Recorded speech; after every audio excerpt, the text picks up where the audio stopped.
Olá, gente. Sejam bem-vindos à nossa segunda aula do curso Introdução ao Estudo dos Incêndios Florestais. Hoje nós vamos falar sobre a meteorologia aplicada aos incêndios florestais. Esse tópico ele vai ser dividido em duas videoaulas, por ele ser um pouquinho mais extenso. E nessa nossa primeira videoaula, nós iremos abordar alguns aspectos históricos, nós iremos abordar a questão da escala, micro, meso e macro. Nós vamos abordar também a questão do balanço da radiação solar, quais são as variáveis que influenciam nessa quantidade de energia, nessa quantidade de radiação que chega ao nosso planeta.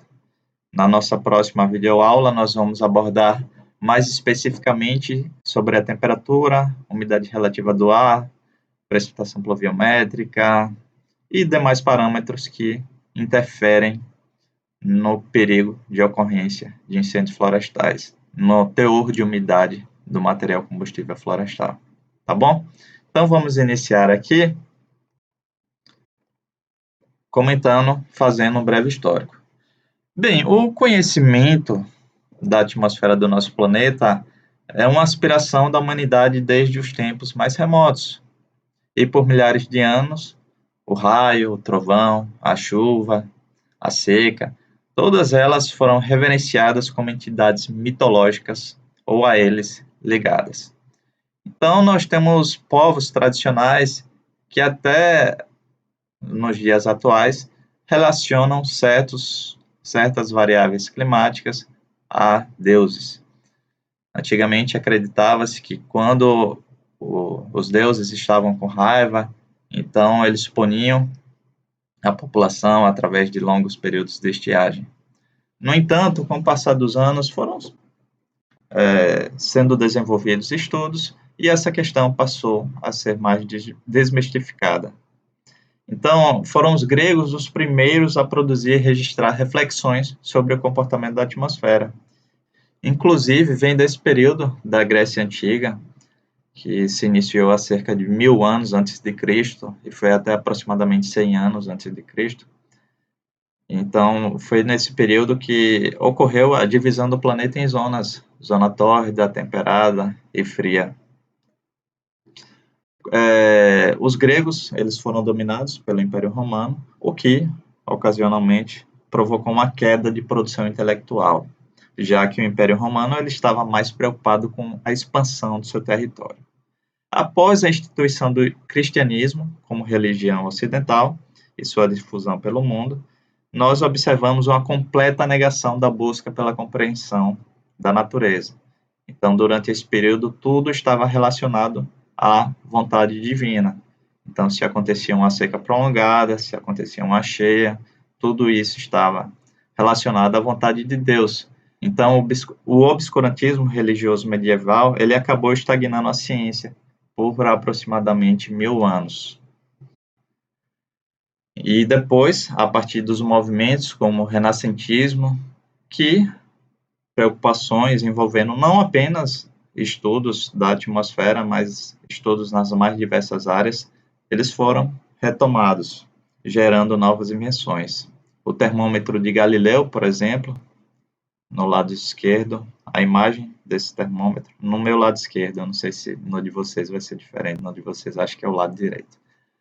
Mas bem, aqui nós temos o exemplo que nada mais é do que um tubo com água, com algum líquido, né? Poderia ser água ou álcool, e dentro de cada um desses tubinhos nós temos um volume de algum líquido com densidades diferentes. E a partir da variação, da flutuabilidade de cada um desses frasquinhos aqui, se determinava a temperatura. Nós temos também a criação do barômetro em 1643. E, mais recentemente, nós temos as estações, os satélites, né? Os satélites que estão equipados com sensores que são capazes de fazer medição de determinados parâmetros climáticos. Então, como eu botei aqui, o aprimoramento do conhecimento climático, ele foi muito marcante durante as duas guerras mundiais, pois era fundamental preparar o ataque e a defesa das tropas. O lançamento do primeiro satélite meteorológico ele ocorreu na década de 1960 e ele permitiu análise e monitoramento em escala regional e planetária, minuto a minuto. Atualmente, a facilidade de acesso a equipamentos meteorológicos acabou facilitando e popularizando estudos que envolvem medições atmosféricas. Hoje em dia, você pode acessar o site do INPE e você pode baixar dados climáticos, dados meteorológicos. Você pode baixar também dados de focos de calor e pode facilmente escrever algum artigo, desenvolver algum estudo que utilize essas variáveis. Antes da gente dar prosseguimento, é importante que a gente diferencie climatologia e meteorologia, já que geralmente muitas pessoas costumam ter uma confusão entre esses dois termos, não sabem a distinção entre eles. Por exemplo, se a gente fala hoje está chovendo, a gente está se referindo ao tempo. A gente não está se referindo ao clima. A gente está se referindo ao tempo, que é o comportamento momentâneo da atmosfera. Mas já se a gente comenta todo mês de junho as temperaturas caem, a gente está se referindo ao clima, já que o clima é o comportamento da atmosfera em um período mais longo. Geralmente, o clima está relacionado a médias envolvendo cerca de 30 anos, pelo menos 30 anos de dados. Só mais um exemplo aqui, se você verifica essas duas imagens, você sabe definir qual que a imagem está representando o tempo e qual que a imagem está representando o clima?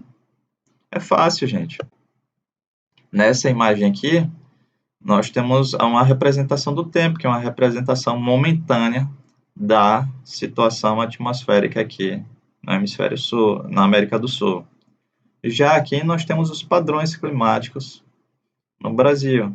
Então, esses padrões climáticos, eles devem a condições médias, a parâmetros médios medidos ao longo de vários anos.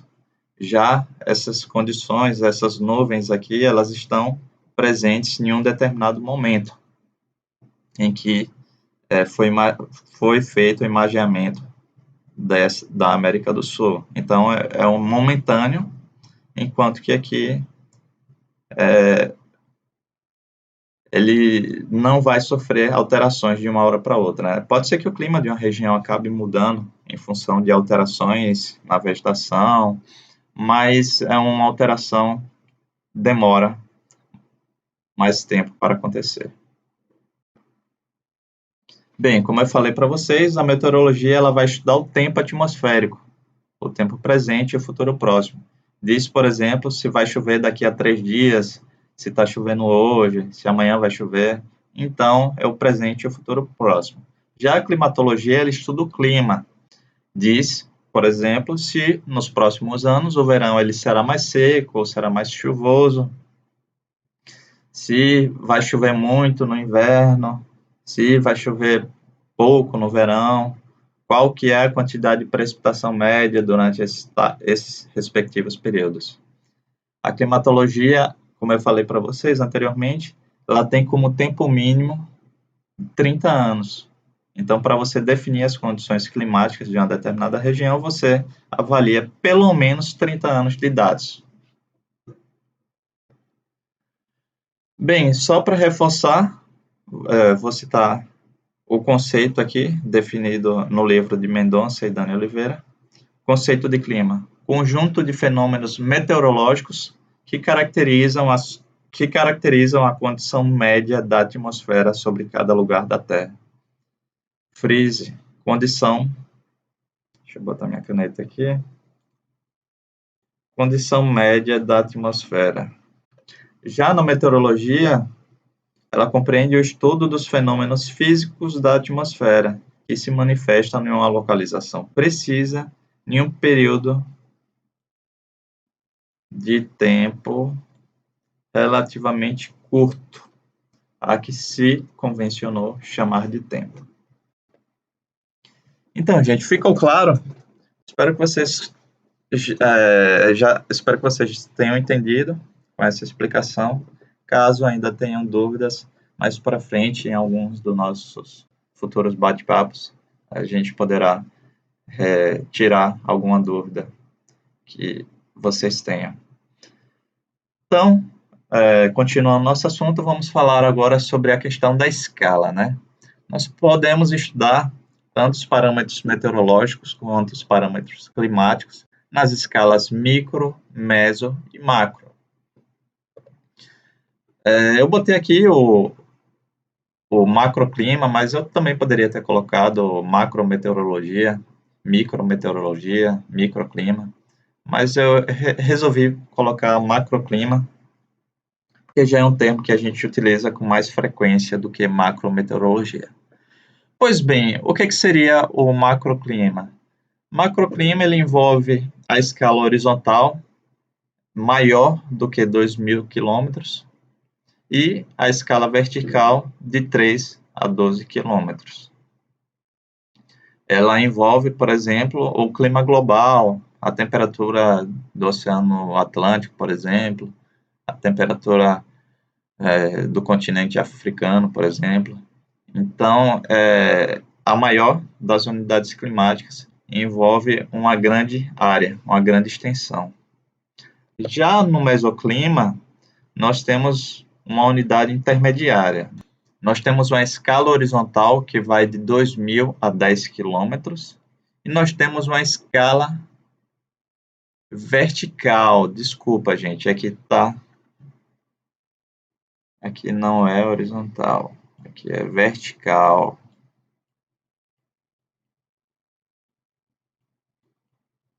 Tá bom. De 12 quilômetros a 100 metros. Exemplos, podemos citar o clima de um deserto, o clima de uma floresta ou de uma determinada cidade. Então, é a unidade intermediária. Já no microclima ou na micrometeorologia, nós temos um espaço menor. A escala horizontal é de 10 quilômetros no máximo, até alguns poucos metros, pode ser 2 metros, 3 metros, assim por diante. E a escala vertical, ela é abaixo de 100 metros. Então, são áreas mais próximas da superfície terrestre. Exemplo, o clima de uma clareira, por exemplo, se você tem uma floresta, temos várias árvores aqui. No entanto, nós temos um espaço aqui que foi desmatado. E aqui do outro lado nós temos outras árvores. E você quer saber qual que é a influência que esse desmatamento provocou nessa região aqui? Então, nós vamos analisar o microclima dessa região aqui desmatada. Se você quer saber se for uma floresta que não seja tão extensa também, você pode também fazer um estudo do microclima no interior dessa floresta. Saber qual que é a diferença das condições aqui no interior da floresta do que numa área anexa. Então, os estudos do microclima, micrometeorologia, são, na verdade, estudos realizados em áreas menores. Dando prosseguimento, vamos comentar um pouquinho sobre o balanço de radiação, né?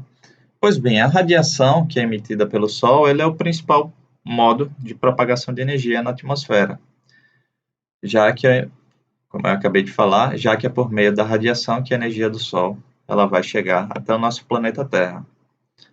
Nós temos aqui a representação da radiação eletromagnética que vem do Sol até o nosso planeta. Vocês já devem ter estudado isso aqui no ensino médio, ensino fundamental, não me lembro muito bem, mas a radiação eletromagnética emitida pelo Sol, ela possui diferentes comprimentos de onda, como vocês podem observar aqui no topo. Então, nós temos ondas de comprimento mais curto e nós temos ondas de comprimento mais longo. E esse comprimento dessa onda, ele está diretamente relacionado com a quantidade de energia, é inversamente proporcional, de acordo com a relação de Planck e Einstein. Então, se nós temos uma onda de comprimento curto, ela vai ter uma elevada energia. Mas se nós temos uma onda de comprimento mais longo, ela vai ter uma quantidade menor de energia. Então, essas radiações de comprimento de onda mais curto, elas são chamadas de radiações ionizantes. Já essas radiações de comprimento de onda mais longo são chamadas de radiações não ionizantes. A luz visível, aquela luz que nós conseguimos observar, é apenas uma pequena faixa do espectro eletromagnético. Então, essa pequena faixa aqui de radiação que é emitida pelo Sol, nós conseguimos observar através de nossos olhos. Enquanto tudo isso aqui, todas essas outras ondas, nós não conseguimos observar. A luz visível, ela compreende justamente a radiação eletromagnética de comprimento de onda que vai de 400 nanômetros até, se eu não me engano, são 750 nanômetros, que vai desde o violeta até o vermelho. Essa energia, inclusive a luz visível também, ela vai acabar influenciando no clima do nosso planeta Terra. Apenas uma observação aqui, todo corpo que ele está a uma temperatura superior a menos 273 graus Celsius, ou seja, superior a 0 Kelvin, ele possui energia e, portanto, ele vai emitir algum tipo de radiação. O Sol, ele possui uma temperatura na superfície de cerca de 5.505 graus. E, sendo assim, ele vai emitir uma grande quantidade de radiação eletromagnética para o nosso planeta Terra. Ao chegar no planeta, parte dessa radiação ela vai ser refletida ou absorvida ou transmitida para outro corpo. Então, só para vocês terem uma ideia, a quantidade média de energia que atinge o topo da atmosfera terrestre ele corresponde a cerca de 2 calorias por centímetro cúbico por minuto. Em média, tá? Mas essa quantidade de radiação ela vai variar ao longo dos anos e também ao longo do dia, ao longo das épocas do ano. Existem alguns fatores que vão afetar. Um desses fatores é o número de manchas solares. E esse é um dos fatores que foi descoberto recentemente, tá, gente? Através da observação da atividade solar, satélites capazes de observar a atividade do Sol, percebeu-se que a cada cerca de 10, 11 anos, há uma elevada quantidade de ocorrência de manchas solares no Sol, a cada intervalo mais ou menos de cerca de 11 anos. E essas manchas solares, elas acabam aumentando a quantidade de radiação total que chega no topo da atmosfera terrestre. O que são essas manchas solares? Manchas solares, aqui vocês podem observar nessa imagem, temos aqui uma mancha solar, temos aqui uma outra mancha solar, aqui é só um exemplo de uma das manchas solares. Olha aqui, só para vocês terem uma ideia, é o tamanho da Terra, né? O tamanho da Terra é esse pequeno pontinho aqui, e aqui nós temos uma mancha solar. Então, quando acontecem essas manchas solares, o nosso planeta, ele acaba recebendo uma maior quantidade de energia. Então, nós temos essa variação aí em intervalos aproximados de 11 anos. Nós temos uma quantidade maior de manchas solares que acaba resultando em uma maior quantidade de energia chegando ao nosso planeta. Além disso, nós temos a variação com relação à distância do nosso planeta em função do Sol. E essa distância ela vai variando ao longo do ano. Então, nós temos épocas em que o Sol está mais próximo do nosso planeta e nós temos épocas em que o Sol está mais distante do nosso planeta. Então, no periélio, um período chamado de periélio, por exemplo, é o período em que a distância entre o Sol e o nosso planeta é mais curto. Nós temos 147 milhões de quilômetros. Já no afélio, a distância entre o Sol e nosso planeta é de 153 milhões de quilômetros. Então, vocês têm aí uma diferença de 6 milhões de quilômetros. E essa diferença ela vai interferir diretamente também na quantidade de radiação solar que chega ao nosso planeta, o que vai ocasionar também alterações nos parâmetros que nós vamos estudar mais para frente, né? Temperatura, umidade relativa do ar, ventos e assim por diante. A elevação do Sol também é um fator que vai afetar diretamente a quantidade de radiação solar que é recebida por nosso planeta. E essa elevação do Sol ela vai depender da latitude, da hora do dia e da estação do ano. Vamos começar comentando sobre a latitude. Bem, nosso planeta, nós temos as regiões equatoriais, nós temos as regiões de zona temperadas, e nós temos as regiões polares. Na região equatorial, o Sol, ele incide de maneira, geralmente o Sol ele incide com mais frequência, de maneira perpendicular. Então, em uma área de uma região equatorial, nós temos, por exemplo, vamos utilizar essa imagem aqui como exemplo, nós temos a incidência de 6 feixes de radiação solar.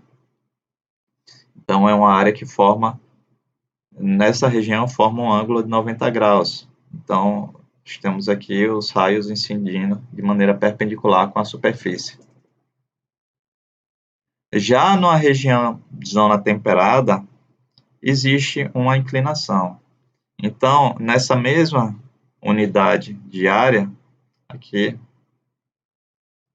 nessa mesma unidade de área, nós temos uma quantidade menor de radiação solar atingindo, em função justamente dessa inclinação. Então, enquanto que na região equatorial nós temos 6 feixes de luz, 6 feixes de radiação eletromagnética, aqui nessa região da zona temperada nós temos apenas 4. E na região polar, nessa mesma área, nós temos apenas 3. Isso aqui é só um exemplo, tá, gente? Nós temos apenas 3 feixes de radiação eletromagnética atingindo essa mesma área. E isso acaba resultando, consequentemente, em temperaturas diferentes nessas áreas. Umidade também, já que a umidade está diretamente relacionada com a temperatura. Então, nós temos umidade relativa do ar diferentes também. Temos diferentes condições climáticas nessas diferentes regiões, justamente em função da elevação do Sol decorrente da diferença na latitude. A hora do dia também. A hora do dia, ela está diretamente relacionada também com essa inclinação desses raios solares. Geralmente, meio-dia, nós temos é a hora em que o Sol ele está perpendicular com a região em que nós nos encontramos. Então, os raios do Sol ele atinge a localização que nós estamos aqui de maneira perpendicular, formando esse ângulo aqui de 90 graus. Então, a quantidade de radiação eletromagnética recebida vai ser maior. Já no início da manhã ou no final da tarde, nós temos uma inclinação maior. Então, a quantidade de radiação recebida vai ser diferente.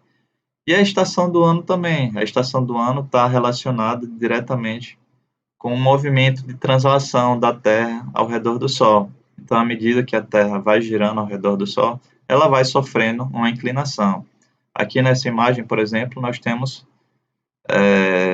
uma situação que representa o verão no hemisfério sul.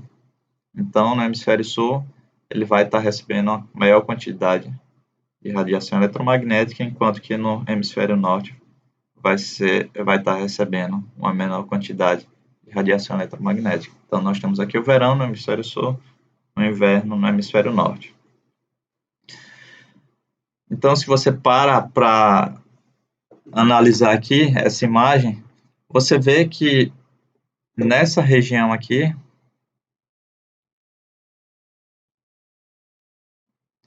os raios solares eles estão atingindo a superfície, como representa essa primeira imagem aqui. E isso em função dessa inclinação do nosso planeta. Então, nessa região aqui, nós teremos uma maior quantidade de radiação solar incidente. E nessa região aqui, nós teremos também dias mais longos e noites mais curtas. Já aqui nessa outra região, nós teremos dias mais curtos e nós teremos também uma menor incidência de radiação solar. Vocês podem pegar aqui, por exemplo, no Polo Norte, durante o verão do hemisfério sul, o Polo Norte passa diversos dias sem sol, só noite, apenas noite. Enquanto que aqui no Polo Sul, nós temos um fenômeno que é chamado de sol de meia-noite, que é observado nos locais onde o sol ele é visível por 24 horas do dia. E essas datas elas são próximas às datas referentes ao solstício de verão. Então, nessa região, nós teremos diversos dias em que nós não teremos noite, temos apenas dia, enquanto que aqui, nesse esquema, ou seja, quando é verão no hemisfério sul, nós teremos diversos dias aqui no Polo Norte com apenas noite, sem sol. Bem, como eu mostrei para vocês, a radiação eletromagnética ela é emitida pelo Sol. Parte dessa radiação, ela nem mesmo chega à superfície do planeta, ela é refletida pela nossa atmosfera terrestre. Nós chamamos isso de albedo. Outra parte não está representado aqui na figura, mas uma parte também ela aquece a atmosfera, então ela deixa a atmosfera mais quente. Então vamos lá. Uma parte dessa radiação eletromagnética ela é refletida, outra parte ela vai aquecer a atmosfera terrestre e outra parte ela vai chegar até a superfície do planeta. Dessa radiação que chega na superfície, uma parte dela também ela é refletida e outra parte ela vai ser absorvida. Trazendo isso em números, cerca de um quarto dessa radiação emitida pelo Sol, ela vai ocasionar o aquecimento da atmosfera.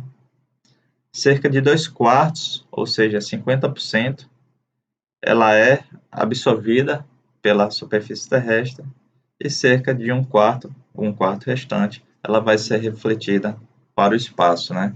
Sendo refletida pelas nuvens e também pela superfície terrestre. Dessa radiação que é absorvida pela superfície terrestre, ela vai ser reemitida na forma de radiação infravermelha. Então, a Terra ela vai absorver essa radiação eletromagnética emitida pelo Sol nos mais variados comprimentos de onda e vai emitir radiação infravermelha.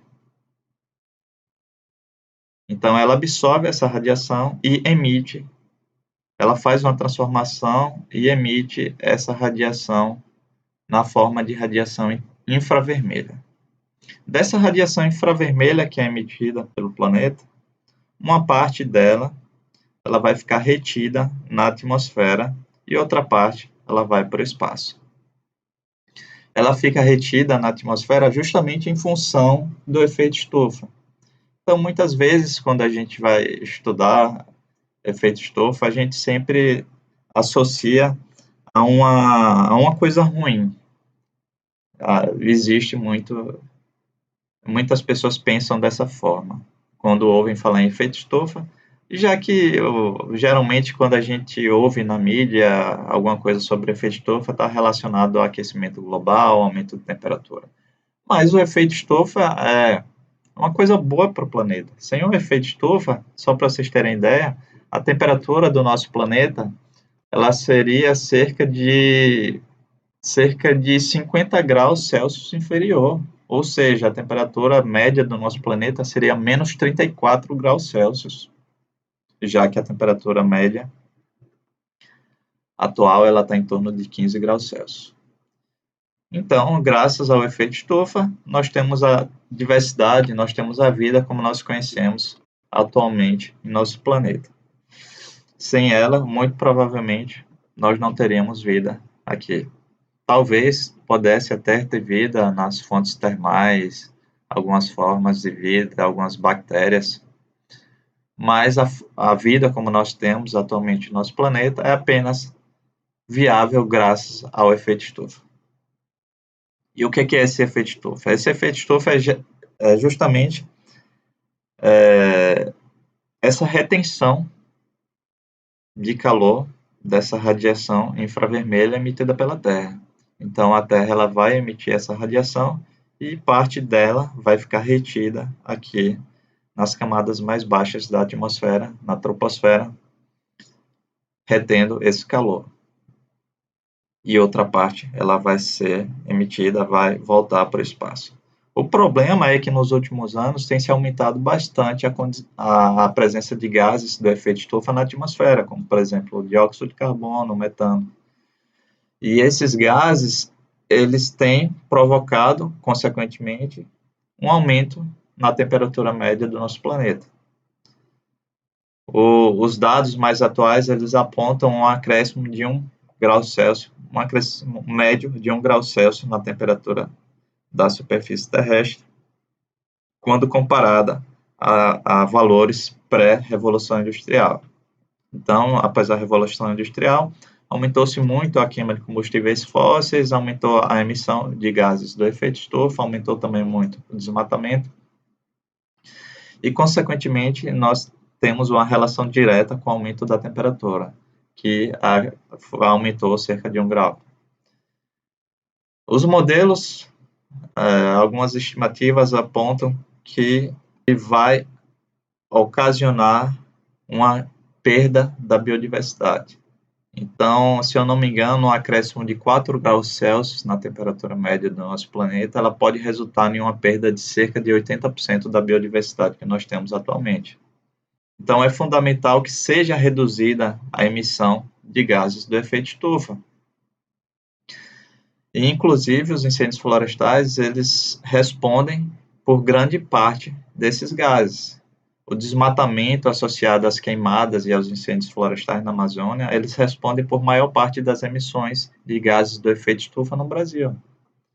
Então, é fundamental essa redução para que nós possamos controlar essas emissões de gases do efeito estufa e controlar também esse crescimento da temperatura do nosso planeta, para que a gente possa estabilizar e evitar danos, inclusive para a nossa espécie.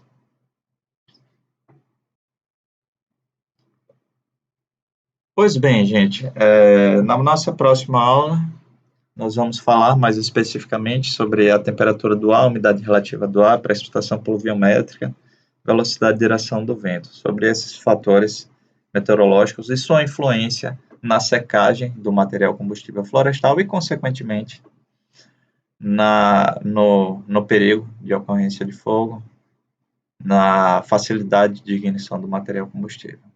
Tá bom? Então, até a próxima. Valeu!